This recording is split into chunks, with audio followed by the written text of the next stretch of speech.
Kung ang sektang atong gipasakupan, tao ragani ang gatukod anak, buti pasabot, maimpas to kalagay katutawhana, di man naman luluwas.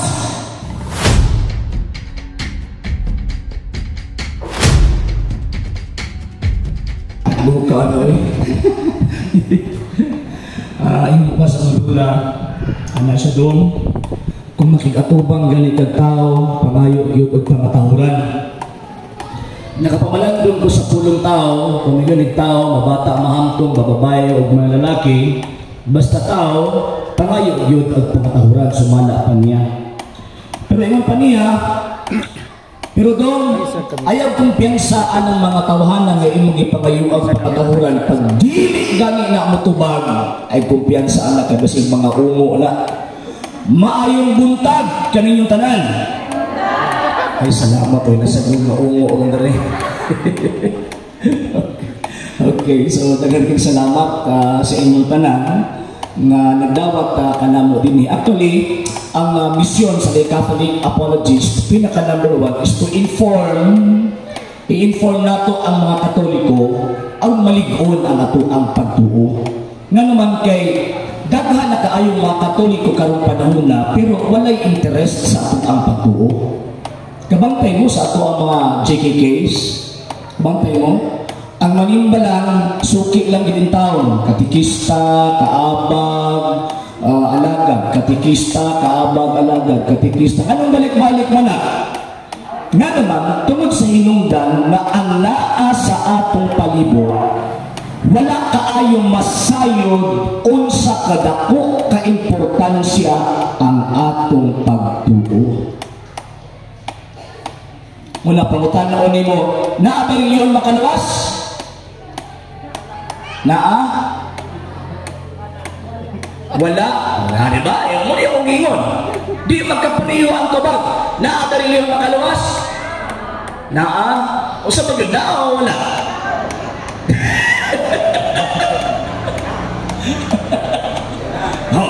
Kana sa mga pangutana, simple wala na pangutana, pero dako nag-epekto. Dako nag-epekto sa atong ang pagtuo ug ilabi na sa community or komunidad na atong gialagaran. Nga naman kay kung ako sa community wala gani nasayod sa pagtuo, lisod kayo na birahon ang musimba. Lisod. Mo pa na pinakaunang masukuog na ay amutan. Nga naman kay wa masayod sa pagtuong iyoktan isip usa kagitawag og Katoliko. Kay sumala pa nila ang pagtuo optional. Ayaw mo katingala mga sirhana, suko or tawag na ng bundak o suko at tingog. Suko mo siguro sa sulat, dili, hong-hong pa di. Bitaw-bitaw. Okay. So, daghan kaayo nga mga Katoliko, ingon ana ang mindset. O niya, maunay pinakaampay sa atong mga higala nga mga dili Katoliko. Sa Katoliko pa ko kawatan, kayo ko, sa Katoliko pa ko, ingon ano kabadlungon. Apan karon panahon na, praise the Lord, hallelujah, dalakos gawas Katoliko. Maunay realidad. Nga naman,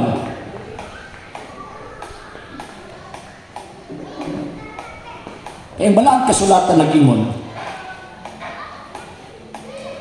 Oseas Kapitulo 4, versikulo 6. O sige, ingon din nangalaglag ang akong katawhan tungod sa kakulang sa kahibalo.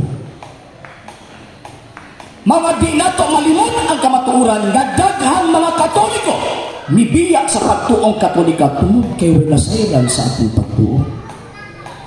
Basic catechism, basic katekismo, wala sayran. Kato ganina ang pangutana na aber niyo makaluwas, basic kayo na eh. Pero even mga Katoliko maglisod o saan nila pagtubag. Naabag yun o wala? Sure. Na wala? Sundog-sundog na buto ba? Na reliyon makaluwas, kung katong reliyon na gito ko to Diyos. Pagka na reliyon na gani, o sikta, gito ko yung nagtao, makaimpas na, kasi muluwas inyo. Diba? kung kinsa gani ang magtutukod, mao puto ang manluluwas.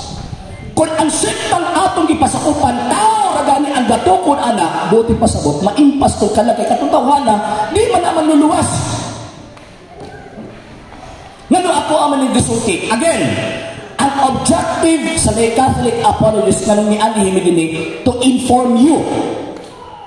Tagaan kamo o muhatag ni or muhatag ta og information concerning sa atong pagtuo.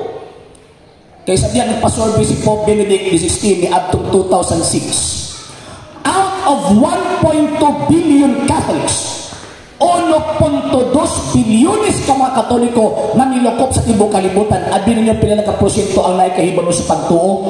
2%. Ang 98% anak why nahibaw-an sa pagtuo.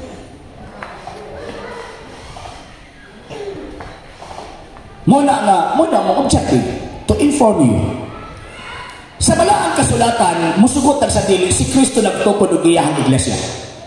Di ba paborito man sa mga higala ng mga dili Katoliko? Kami ang tinuod kay among pangalan nakasulat sa Biblia.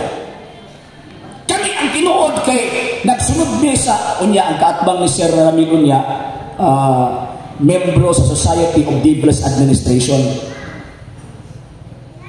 Kabalo man na? Society of Devils Administration. May atbang niya unya. Pamatud-an niya na ang paring Katoliko daw may biya sa kamaturan. Sama ba ito siya? Nya, sa tuwa po, napamatud po si Ramil na ang Seventh-day Adventist gitukod og mga kanok. Ngano importante na sa tuwa magtutukod? Ngano man kay kung oras gani nga tao ray gatukod ana ang doktrina sa ana, doktrina ra pug tao. Question, ang tao ba manluluwas? Dili manluluwas ang tao. So kung naa ka sa pundok magitukod og tao, sigurado ang atong kalag maimpirno. Ngano man kay again ang tao dili siya manluluwas. Sa balaang kasulatan, ino na nga itong Ginoong Kristo, to es Petros et soperan Petram edificabo ecclesia meam et porte enfermon prevalibut adversus iam. Sabot ba to? Kariha ka. Bitaway. Ang gisultis Ginoo, sultihan ko ikaw Pedro, ibabaw ni ining bato, tukuron ko ang akong simbahan. Pero naasisaad, et porte enfermon prevalibut adversus iam. Bisag ang danghaan sa impyerno, dili gayud makabuntog niini. Kaya pagsugdi sa Ginoo nga, bisag ang danghaan sa impyerno, dili makabuntog niini, sumala pa sa mga banggiitang teologo na ay tulo ka kahulugan. Pinakauna, kabalo ang Ginoo nga mamatay ang iyang mga apostol.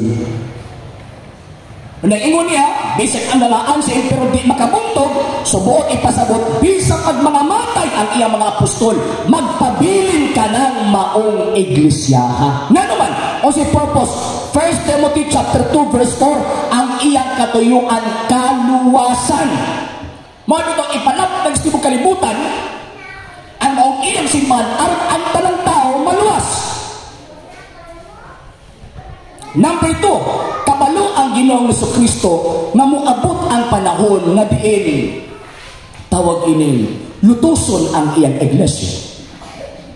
Abi ninyo sa pagluto sa iglesia, sulod sa 300 katuig, ang mga Katoliko kaniadto panggulgulon ang liog, pangpanitan, ipagdangdang himuong sulok sa interior. Ipalimod lang ang pagtuo. Iwana ka grabe kaniadto. Karong gani, dawat limpyo na lang gani ta. Sa una, mga Katoliko, sa una, pag-ihawon. Tungod sa pagtuo, pre-imun pa sa Ginoong Kristo, even the gates of hell shall not prevail against it. Dili mawa ning maong simbahan. Then, ikatulo, kabalo siya. Atong Ginoong Kristo nga moabot ang panahon nga daghang magtudlo og balitad. Muna ningon San Pablo, bisan gani kami o sa kanghel magtudlog ibanghelyong galahi sa among giwali, ipatunglo. Nga naman, bawal magtudlo tudlo og butang dili mao subay sa atong nadawat. Kining ang atong pagtuong Katoliko adun ninyo pila edad ani? 1,970 years old plus na. Kanang mga naa sa palibot nga membro sa daing sekta, kung tan-an ninyo founder, pila na takatuig diri pastoy. Yung sila nga, ikaw 100 years pa ta, adi na maotong iglesia ng gitukod ni Kristo. Kaya ang iglesia ng gitukod ni Kristo, ang edad 1,970 years old plus na. Karon, ang pagtuo nga atong dawat, gikan pagid mismo sa mga apostol, at kasaysayang dili maglimod anay. Nga naman, The New Book of Knowledge, Volume 16, page 207 ng ingon, the history of the Roman Catholic Church began in Upper Rome in Jerusalem almost 2,000 years ago. Ang kasaysayan sa Iglesia Katolika Apostolika Romana nagikan sa Jerusalem na mikabat ng 2,000 anyos ang edad.